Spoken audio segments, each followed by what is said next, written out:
دوسروں نے بویا ہم نے کاٹا۔ کوئٹہ میں دوران تدریس میری بہت سی سینئر رفقائے کار پروفیسر مجتبیٰ حسین کی شاگرد تھیں اور وہ ان کا ذکر نہایت احترام اور محبت سے کیا کرتی تھی۔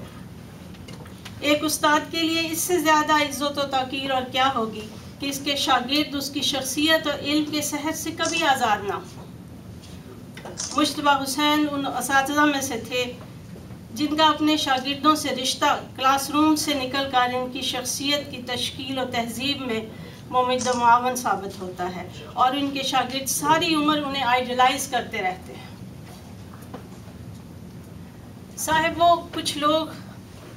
کچھ صاحب ثروت لوگ منہ میں سونے کا چمچ لے کر پیدا ہوتے ہیں۔ جناب انیس منہ میں علم و دانش اور فہم و فراست کا چمچ لے کر پیدا ہوئے ہیں۔ اچھا ہوا، پھر سے پڑھی، کیا اچھا ہوا، واہ واہ، بہت اچھی بات کہی۔ کچھ صاحب ثروت لوگ منہ میں سونے کا چمچ لے کر پیدا ہوتے ہیں۔ جناب انیس منہ میں علم و دانش اور فہم و فراست کا چمچ لے کر پیدا ہوئے ہیں۔ بہت اچھا ہوا۔ بقول غالب ندی میں دوست سے آتی ہے بوئے دوست۔ واہ واہ واہ واہ واہ واہ، بہت موضوع ہے، بہت عمدہ۔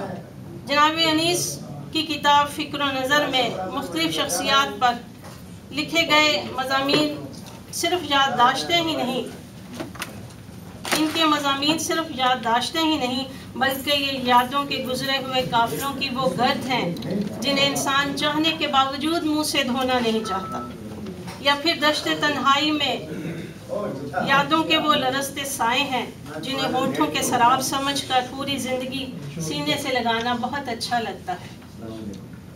جناب انیس کا مضمون محبت کی بارگاہ پروفیسر مجتبیٰ حسین کے لیے محبت کا ایک بھرپور تحفہ ہے جسے پڑھ کر مشام جاں معطر ہو جاتے ہیں۔ جناب انیس کی کتاب کا ایک بڑا حصہ سیاسی کالموں پر مشتمل ہے۔ جس طرح سیاست کے نت بھاؤ جلد از جلد بدلتے رہتے ہیں، اسی طرح سیاسی کالم بھی وقت کے ساتھ ساتھ اپنے مفہوم اور معنی بدلتے رہتے ہیں، مگر جہاں حالات و واقعات کا معروضی جائزہ لے کر نتائج اخذ کیے گئے ہوں، ان کالموں کی اہمیت ہمیشہ برقرار رہتی ہے۔ ہر عہد اور ہر زمانہ اپنے موضوعات خود لے کر آتا ہے، جیسا کہ میر نے کہا، ایک سب آگ ایک سب پانی، ایک سب آگ ایک سب پانی، دیدہ و دل عذاب ہیں دونوں۔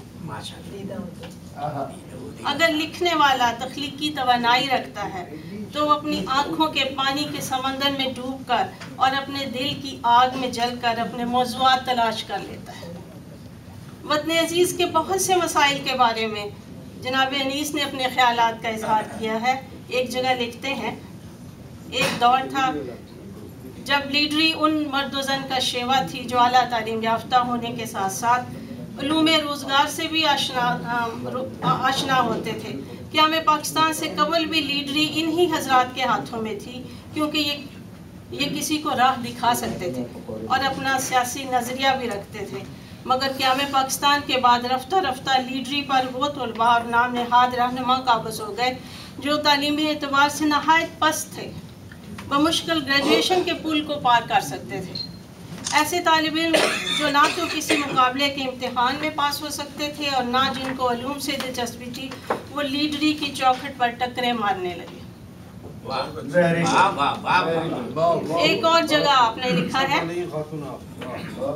ایک اور جگہ رقم دراز ہے کہ سرفروشی کے نعرے وہی لوگ تخلیق کرتے ہیں جن کے دلوں میں دکھ کے آتش فشاں جنم لیتے ہیں۔ یہ اہل ثروت نہیں، اہل دانش ہوتے ہیں۔ جس پارٹی میں جنوں پیشہ لوگ نہیں ہوتے، اشتہارات ان پارٹیوں کو نہیں چلا سکتے۔ آج کے حاکموں سے بہتر تو اکبر اعظم تھا کہ جس نے مختلف امور پر ماہر نورتن رکھے تھے، اسی لیے باقی بادشاہ محض مغلیہ سلطنت تھے، مگر اکبر کے نام کے ساتھ اکبر اعظم کا سابقہ لگا ہوا ہے۔ آج فرسٹ ورلڈ محض اس لیے فرسٹ ورلڈ ہے کہ وہاں شاعر، ادیب، دانشور، صحافی، سائنسدان، مصور اور عالم دین و دنیا کی قدر و قیمت ہے۔ صاحبو، جناب انیس نے ایسے بہت سے موضوعات پر قلم اٹھایا ہے جو عالم انسانیت کا مشترکہ دکھ اور اجتماعی مسئلہ ہے۔ وہ جانتے ہیں کہ آسمان کو چھوتی ہوئی عمارتیں اور مریخ پر انسان کے قدم ہرگز تہذیب کی ترقی نہیں جب تک انسان کے بنیادی انسانی حقوق کا احترام نہیں کیا جاتا، اور نہ ہی اس سے کائنات اپنی تخلیق کے بنیادی مقاصد کو حل کر سکتی ہے۔ تازہ ترین سیاسی صورتحال یہ ہے کہ غزہ کی پٹی پر اسرائیلی جارجیت و بربریت عالم انسانیت کے ضمیر پر ایک ایسا تازیانہ ہے جسے محترم انیس جیسے قلمکاروں نے دنیا کے سامنے لانا ہے اور عالمی ضمیر کی بیداری کے لیے کام کرنا ہے، خواہ وہ مضامین کی شکل ہو یا سیاسی اور سماجی موضوعات پر کالم ہو۔ قلم کے اس سفر کو جاری رہنا چاہیے، کیونکہ انیس صاحب اس گنگا سے سیراب شدہ ہیں جو کبھی ان کے گھر میں بہتی تھی۔ بڑی اچھی بات ہے۔ بقول پروفیسر مجتبیٰ حسین، یہ کاروان جنوں ہے اسے قرار کہاں، یہ کاروان جنوں ہے اسے قرار کہاں، بس ایک شب پس دیوار یار ٹھہرے گا۔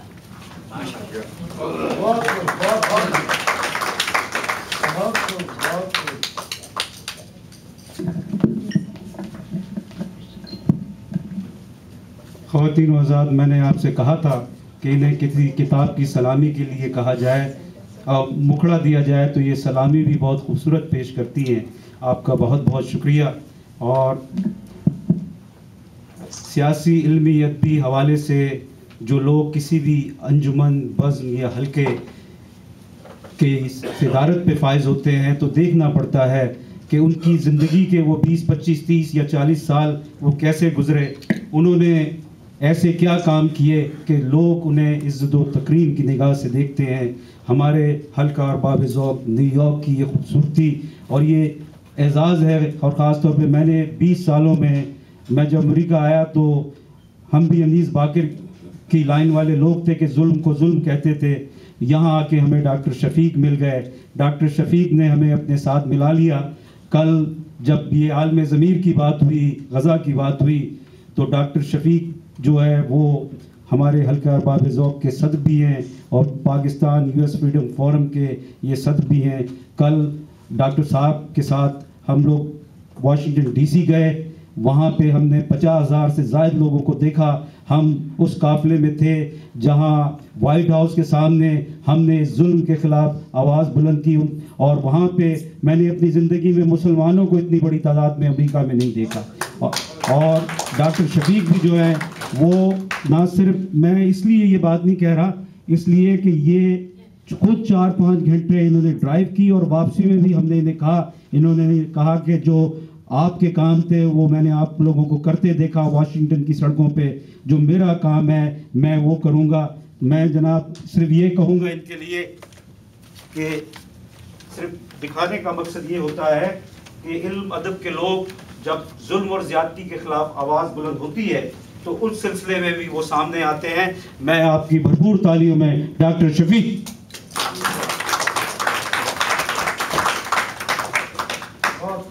یار اتنی لمبی چھوڑی تعارف کی کیا ضرورت ہے، لوگ اندر جان رہے ہیں جو کچھ بھی ہے۔ اچھا، میں نے مضمون لکھا تھا، لیکن اتنی ایکٹیویٹیز تھی کہ میں نے اس کو شیئر نہیں کیا۔ اگر کہیں غلطی ہو تو آپ اپنے ذہن میں ٹھیک کرتے رہیے۔ بہر صورت یہ کتاب میں نے تقریباً ساری پڑھی ہے، اس کا اپنے طور پہ ایک جائزہ بھی لیا ہے، اور پاکستان کے حالات جیسے خراب ہوتے گئے اس حوالے سے میں نے اس کا مطالعہ بھی کیا، یہ بہتر کیوں نہیں ہو رہا ہے۔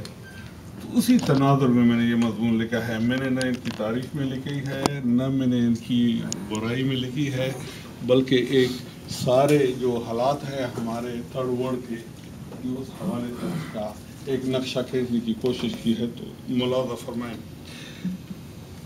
باقر کی تصنیف فکر نظر پر تبصرہ، تحریک جو بھی ہو اس کا بنیادی مقصد عوام کی بنیادی حقوق کے حصول کا ہوتا ہے، اور بنیادی حقوق کے حصول آج یہ فرنٹ سیٹ والے جو ہیں نا ذرا زیادہ خیال رکھا کریں۔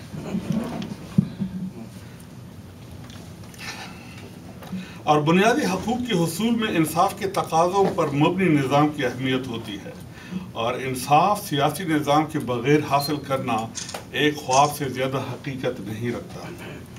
تحریک خواہ دائیں بازو کا ہو یا بائیں بازو کا، اس کی کامیابی کے رنگ اس کے نتائج میں واضح طور پر نظر آنے چاہیے، ورنہ منفی رجحانات پر مبنی نظام کے اثرات کی زد میں عوام ضرور آئیں گے، اور اسی نظام میں سانس لینے والے غلامی کی زندگی گزارنے والا خود کو آزاد تصور کرے گا۔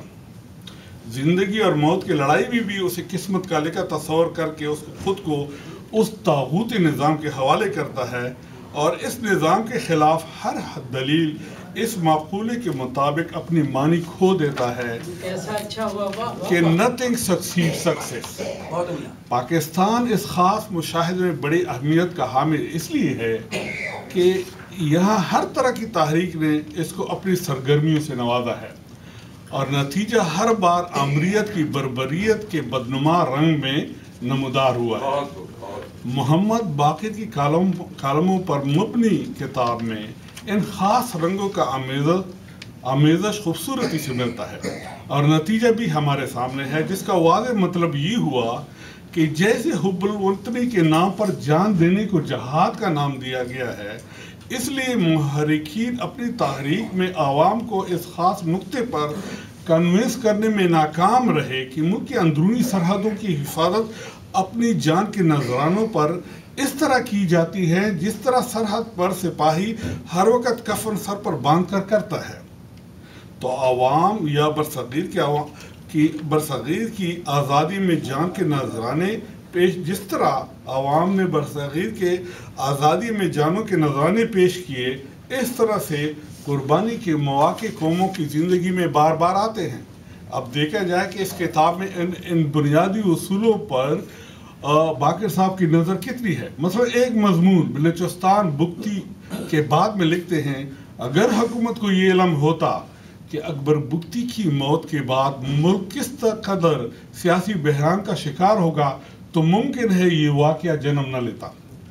میرے خیال میں اس فکر کو ایسے لکھا جاتا تو بات سمجھ میں آ جاتی کہ اگر نااہل حکمرانوں کو یہ علم ہوتا، اس لیے کہ نتیجے نے ثابت کیا کہ حفظہ مسجد پر حملے میں بھی 40,000 پاکستانوں کی اموات لکھی جا چکی تھی، تو بلا حکومت کے علم پر اور حکمت علیم پر شک تو چھوڑ، ایک مجرمانہ مہر لگانے کے سوا کوئی اور راستہ تلاش کرنا اس جرم کی حوصلہ افزائی کے مترادف ہے۔